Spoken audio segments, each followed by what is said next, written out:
So as John just said, I'm going to be talking about effective DevOps metrics today. And to be effective, they have to be useful measures that help you make improvements to what you're doing, but they also need to be healthy for the whole team. So many times we try to use metrics, but what we end up doing is causing unintended side effects and strange behaviors that they're actually predictable if we think about the metrics we're using. So the topics I'm going to be racing through today are these. We're going to talk about some broad buckets of software delivery history. And it's a bit of a simplification because it's a lot more complicated than what I'm going to present. But looking at it this way helps us understand how metrics have changed and why they need to keep evolving. And we're going to talk about why we're overwhelmed with all of the options at the moment for different measurement systems.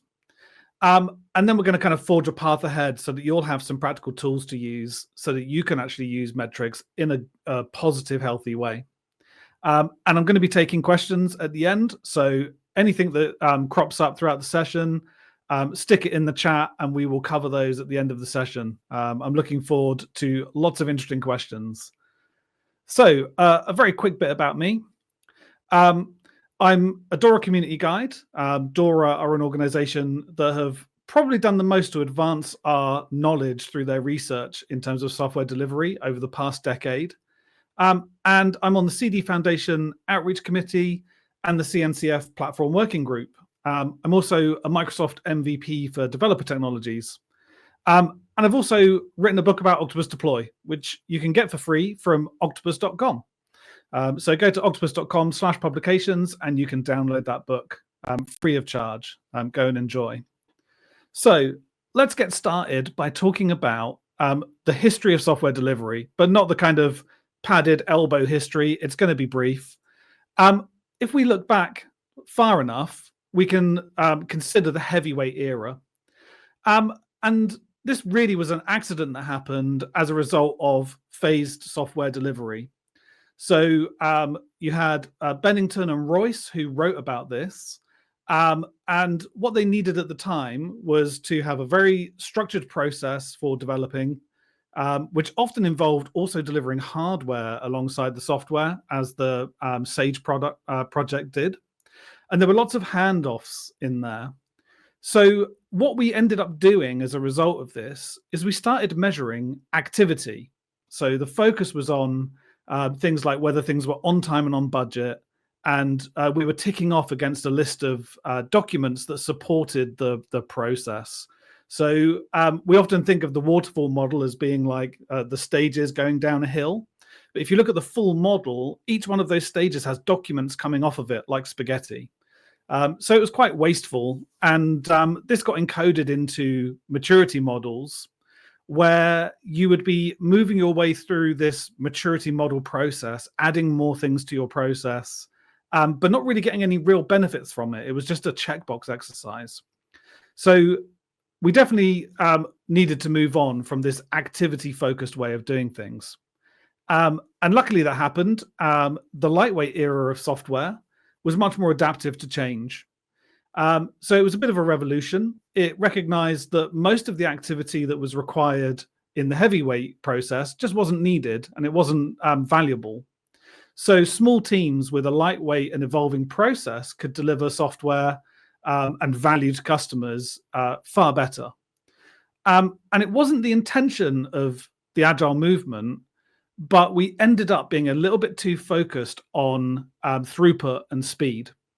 So there are books that have the subtitles such as Twice the Work in Half the Time. So it's all about that throughput, pushing things through. It becomes a bit of a kind of mass production factory of trying to get lots of things through as quickly as possible.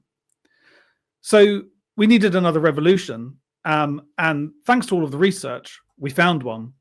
So the modern era of software delivery is about establishing links between technical and cultural practices that we can and meaningful outcomes. And that's really the key for the modern era of software delivery, is that we don't measure activity and we're not measuring flat out speed. We're interested in the outcomes. So is the software we're delivering helping our users? So that's really the three stages that we're looking at in order to understand where we are today. So this is the question that comes up quite a lot. How do we measure software delivery in this modern era? And there's no shortage of options here. You've probably heard of the DORA 4 key metrics. You've probably heard of the SPACE framework. Both of those came out of work started by Dr. Nicole Forsgren. You may have also heard of the DX core framework, which is more about measuring developer experience. So most likely, if you're interested in measuring, you're going to find that it can be quite overwhelming. So we need to adjust our question slightly because we can't do all of this at once. So we're going to change it to, why do we measure software delivery in the modern era? So the reason we want to measure things is just so that we can improve what we're doing. In the DORA community, quite often you'll hear people saying that we want to get better at getting better. So when we frame the question this way, it becomes easier to decide what we should be measuring and how we use those measures. We want to get clear signals that give us clues about which parts of our process we should be improving. So we can approach this in some small steps in order to, over time, build up something that can be very clear, but we can't do it all in one go. So let's have a little look at the journey that takes us from where we are today to a healthy measurement system. And I'll caveat this by saying this is not a maturity model. This is just an example of how you can move forward in small steps. So there's a level -1 on here. This is because we're probably measuring some stuff already, and what we're measuring might not be beneficial. It may, in fact, be harming our software delivery, depending on how we're doing things. So what we should be looking to do is to remove anything that's in the way of healthy measurements. Quite famously recently, there's been a lot of focus on productivity as a measure, and I really don't like productivity as a measure.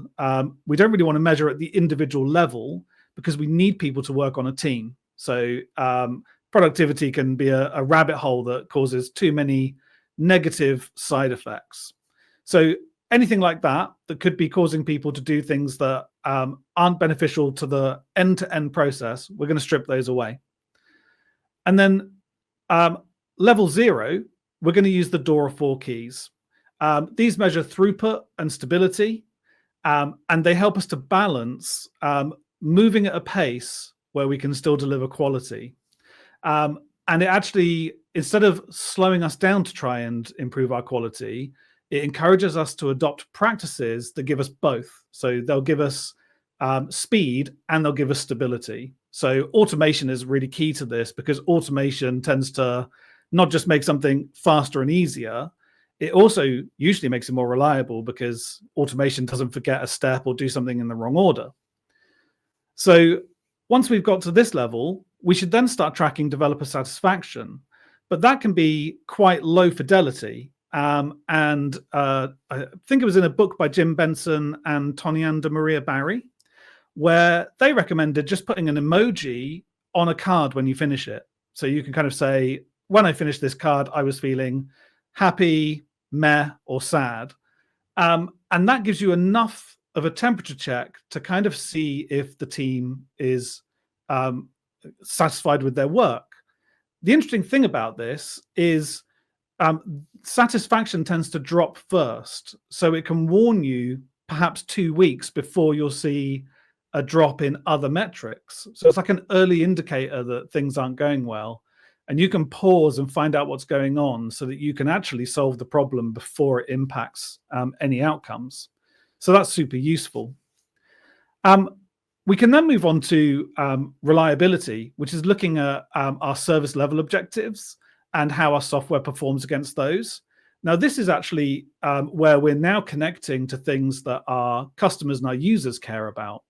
So the metrics are now kind of not just about whether developers are happy, but now we're looking at whether other people are happy too. And then level 3, we move on to outcomes. And this is where it gets very variable, because your software is doing something that many other people aren't doing.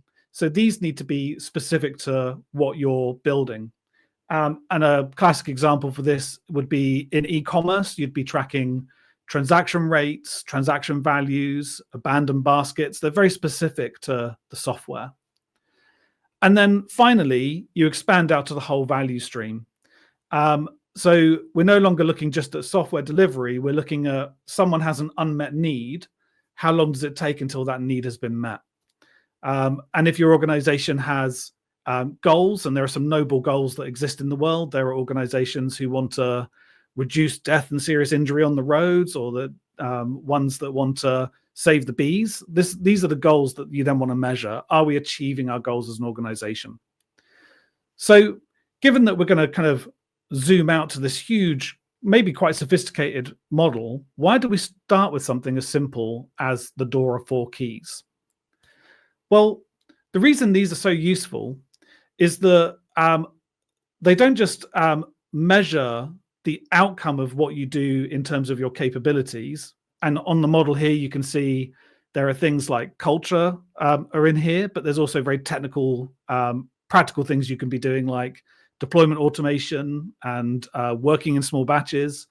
They measured the outcome of that, which is really useful because it helps you to decide if those things are working. But they also predict what your organization is going to be doing in the future. So if you manage to improve those 4 keys, your organization is more likely to hit its goals. So it kind of translates into cold, hard cash. So basically, you can use those measurements for your team to decide what areas maybe you want to focus on for improvement. And then you can pick from that list of capabilities something that's going to help. So, for example, if you're always finding out about an outage because a customer phones, you might look at that list and go, maybe monitoring and observability will help us. And then you'll implement it, and then you can see what impact it has on those metrics and hopefully on your organization. So the team is using the metrics and they're using them to improve their own process.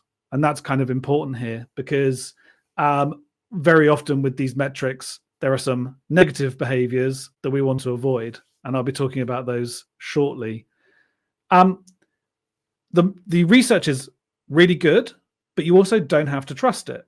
So the model is here. If you do these things on the left, you should see the things in the middle improve. And that should then improve the things on the right-hand side. Well, you can test that by measuring those things. And I think that's one of the most interesting things about this is you don't have to just blindly do it because it's in a book and someone's told you to do it. You can actually try it out and see for yourself the impact that it has. And we've seen actually in day one of Shipped, we heard from some of our customers who were talking about the impact that Octopus has had for them in terms of things like deployment frequency and the time it takes them to deploy. And the numbers are impressive, right? It's you can see this case study here where there's a 2,000% increase in deployment frequency, which isn't a typo. But after this, they've continued to improve, and now they're deploying even more frequently. And I thought that was a really interesting part of the story that we heard yesterday. And you can find more stories like this on our website. So how do we use the DORA 4 keys? So we don't use them at the line of business level. We don't use them at the organization level. And we definitely don't use them as league tables to compare teams or people. Really what we should be doing with these is using them at the application or service level to visualize improvements and get ideas for improvements. So they're a signal that you can use for that improvement process. And it's super small, but over on this slide on page 74 of the 2024 report, this is what is being told to us as well by the people who did the research. So it's super important. If you start measuring these metrics at the individual level, people will optimize for their own work. And that means they may stop doing things that help other people on the team. If I have to get through, I've got a goal of hitting 5 deployments a week and someone else needs help, it's harder for me to decide to help them if it's going to cost me hitting my goal. Equally, if you've got two teams battling each other over their DORA metrics, it completely ignores all of the context about what they're working on, the kinds of problem they're solving, historic technical choices that may have been made. So we need to use them just for the local improvement process. And that doesn't mean that you hide them from your manager. Your manager may be able to help you with some of these things. If you need a new test automation tool and they can see this improvement process is working, they're going to help you kind of find the budget for that tool. So it's not about hiding it from management, but it's about using it in a healthy way, which is why culture is one of the capabilities on the model. So that really brings us into what we do about visualizing and sharing metrics.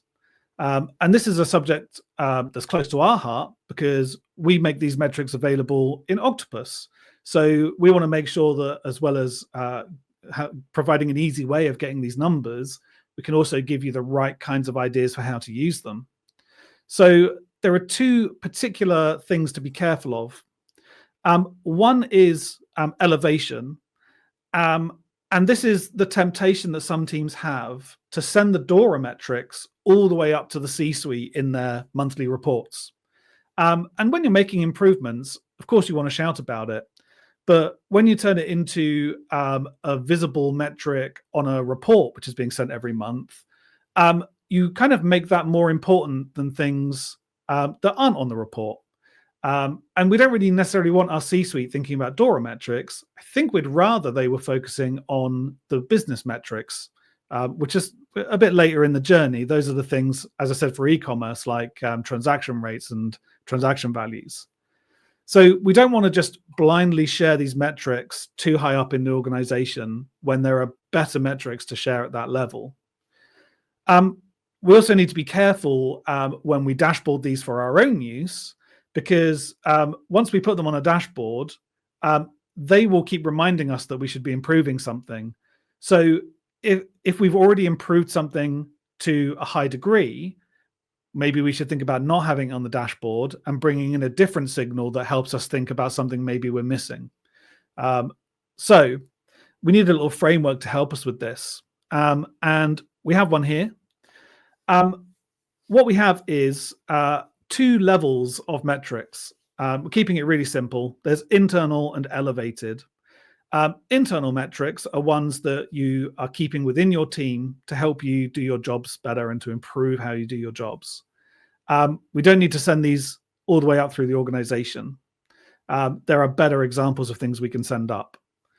And then we've got three timescales for metrics. And this is really something that we've thought about a lot in terms of monitoring and observability. Usually everyone goes through a journey with this where they start off measuring resource usage, and then over time they get more advanced and they measure things that are more like business metrics as part of their monitoring.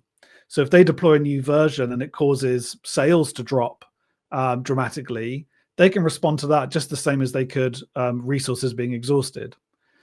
But when we do this and get more advanced with our measurements, it might be that we shouldn't be dashboarding those numbers that are no longer useful and no longer signaling to us. We should either stop measuring them entirely if they're not useful, or just take them off the dashboard and have them as a background metric with something that's going to alert us if it goes wrong. And this is exactly what we've done with resource usage. You don't tend to plot CPU on the chart anymore, but if a CPU is hot for a long period of time, you'll get an alert to kind of be a backstop on that. So we only want to put things on our dashboard if they're signaling to things that we want to be working on right now. So using this grid, you can basically plan out your metrics, and it's just useful to think each time you introduce a metric, where does it belong on this grid, and then review it as part of your retrospective process to decide if something maybe needs to be pushed into the background or something that you should stop measuring, and whether you really want to share it outwards or not. That's the idea behind it. So I've got some example metrics on here. These are just illustrative. You should kind of, over time, this should be completely custom to you, and it should be only the things that are helping you find the next thing to improve. So it's not just about the metrics, and it's not just about speed. One of the things that we should caution against is just flat out speed.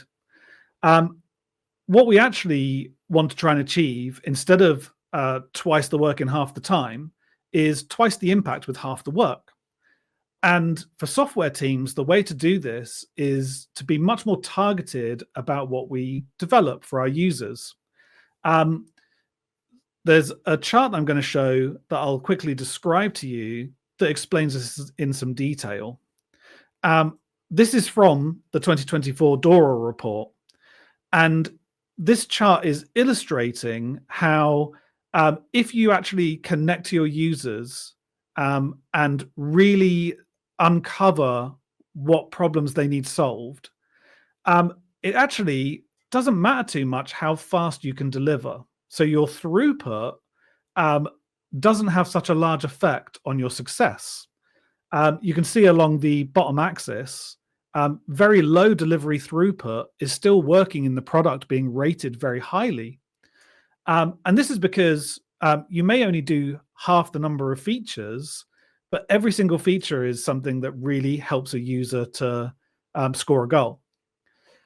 When you're not listening to your users, this is where you are more likely to just try and push through more features, because if your success rate is only 50%, you'll need to develop twice as many features to find those that the users like.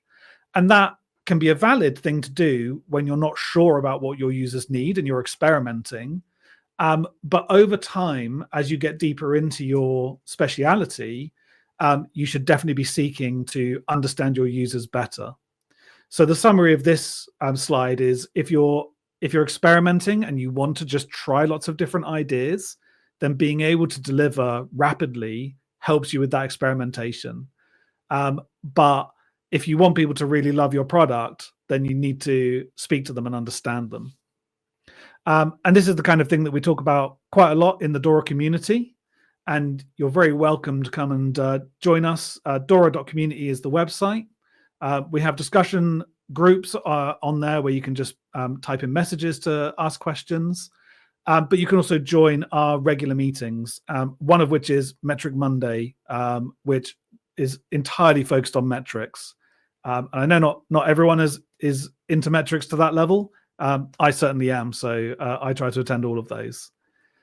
The other thing that I'd love to ask everyone to do today is, I'm currently working on a project which is related to research to find out more about the state of GitOps. We'll be sharing all of the insights that we find from this. We want to understand how it's being used and the impact it's having. So whether you're using GitOps already, or if you're just thinking of getting into GitOps and using it, so you could be at a very early stage, we're really interested in your perspectives. So you don't have to be deeply experienced with GitOps to be able to give us a useful answer. And we are giving away some $100 Amazon vouchers. We've got 5 of those to give away to people that submit a response. But you're probably not that interested in the voucher, because the cool thing that you get is you'll be the first to get the report when it comes out if you've submitted a response. So that might be the motivator. So let's quickly check that we've covered everything that was in the agenda. We talked about the different eras of software delivery and how we've moved on from activity tracking, and we've moved on from pure speed into a more user-centric and a more thoughtful way of developing in the modern era, centered around a lot of the ideas from continuous delivery. We've talked about there being lots of options available with metrics, but we talked about a way of planning out the introduction of metrics so that you're not overwhelmed. You can do it gradually. And we talked about how to do that in a healthy way, where we're always thinking, how will people respond if we start measuring this? And I'd be really grateful if anyone has any questions. All right. Thank you very much, Steve. That's awesome. All right, let's go ahead and check through the comments. We've had tons of comments. So Tony writes, you can measure your team's deployment capabilities with our deployment capability assessment tool. This is something that you build. You want to tell us a little bit about this? Yes. So we did a survey, and we found out basically the properties that make deployments great, and how it was impacting people, especially the automation, which is obviously something we care deeply about. And what we did is we created a little assessment tool, which has a little nod to DORA has a quick check. There's a little nod to that in there. But as well as kind of telling you where you are on the map, it does give you advice as well. It'll tell you specific things that you might want to try. They're called opportunities. And you'll fill this out and it'll say, hey, probably the next thing to look at will be one of these things. So it's just available publicly. So fill that in. It's all anonymous. You don't have to type in any details. It just gives you an answer which you can then hopefully use as part of your continuous improvement process. Awesome. Also, just to remind folks to use the hashtag SHIP24 for any of your questions that you'll be posing to Steve here if you have any. We have seen a lot of links posted in the chat. Mostly everyone's trying to compliment everything that you're saying here. So we've got comments about a few things, including the state of GitOps report. So I know you, I know you mentioned this earlier. How's that going? Yeah, we've already got several hundred responses to this. We're keen to get a really good sample if we can for this, because we're going to want to segment the data in different ways. So the larger a sample we've got, the more we're able to look at specific relationships in the data. So yeah, we've got lots of responses, but we will appreciate any that we can get, because it will give us more confidence in the insights that we find. Fantastic. Here's the URL you can go to. You can enter submit the survey and enter a chance to win one of 5 $100 Amazon vouchers. Very cool. You also mentioned the DORA community. I wanted to mention, just highlight that here. Obviously, this is a key resource for folks who are interested in anything around DORA. Yeah, the community is really great. There's so many smart people in the community and loads of different perspectives. One of the cool things about this is it gives us an opportunity to discuss real world problems that can inspire the research team with what they do next year. So, you know, I know that one of the conversations that came up a few times over the past year was around one of the older reports mentioned this thing called transformational leadership, and it hadn't been revisited. So that came up a few times, and in the 2024 report, they have revisited transformational leadership. So it's a chance for you to kind of influence to some extent the direction of the research and temper the kind of the research is incredibly academically disciplined. So sometimes it's useful for us to rub the messy real world up against that so that we can kind of inspire each other. The report inspires us, and then what we do inspires the research team with the report. Awesome stuff. We do have a question here from Josh. So if you want to take this one on, go for it. So Goodhart's Law states that when a measure becomes a target, it ceases to be a good measure. And so other than being intentional about which metrics you elevate, how do you protect your team from making this mistake? Yes, this is the classic problem. It comes up a lot that people are using the DORA 4 keys to compare teams in their organization. And that's where this starts becoming a problem, because classic examples are, one of the metrics is the time to recover after a failed deployment. If someone said to you, at the moment, it takes you 2 hours to recover from a failed deployment, this year, your team's bonus depends on you getting that to below 30 minutes. The easiest thing to do would be to create thousands of very small incidents that you can then recover from within a few seconds, so that your average kind of recovery time comes into that zone to get a bonus. Now, that's not made any useful difference for your team, for your organization, for your users, but you've achieved the metric, right? And this is the danger with metrics, is that any metric is almost asking for you to play a bit of a game. And Eli Goldratt put this really well when he said, tell me how you're going to measure me, and then I'll tell you how I'll behave. And Goodhart's law is like the scientific version of this. So really, any outcomes that should be shared at that wider level, and most of them probably shouldn't be KPIs. It can be tempting to make everything a KPI, but most metrics shouldn't be. They can cause this effect where effectively, by saying you have to hit this number, it makes it far more important than it really is, and people will drop other things. I have an interesting story from an organization that I worked in about 10 years ago, where we were trying to launch the new finance system, and it was quite a stressful time. And our lead developer, who we desperately needed to help us with this, couldn't, because the annual reviews were coming up and his bonus depended on him writing a wiki page. So we were trying to launch a business critical system, and one of our key developers was just working on a random wiki page so that he could get his annual bonus. And that's a perfect example of this. I love it. All right, so remember to add your questions using that hashtag shipped24. I'm just going to mention one other thing here, just while I have you here, Steve. So there's our publications. You cited this earlier. We've got a bunch of publications which you can find at this URL, which is octopus.com/publications. There you'll see a number of books, one of which you've written yourself, called Exploring Octopus to Play. We played the video yesterday of you and I chatting about this, and you've got it up on Amazon. So if you're looking for a stocking stuffer for Christmas that's coming up, maybe this would be a good book to throw in there. So there you go. Who wouldn't want this for Christmas? And I can also thoroughly recommend the DevEx as a Service book by Matthew Casperson. There's a really cool model in there that's kind of very relevant to the whole problem of platforms and blueprints. So I refer to that quite a lot as well. That's a great book. We also got some white papers, all kinds of stuff for you to check out. So you can find that all at octopus.com/publications.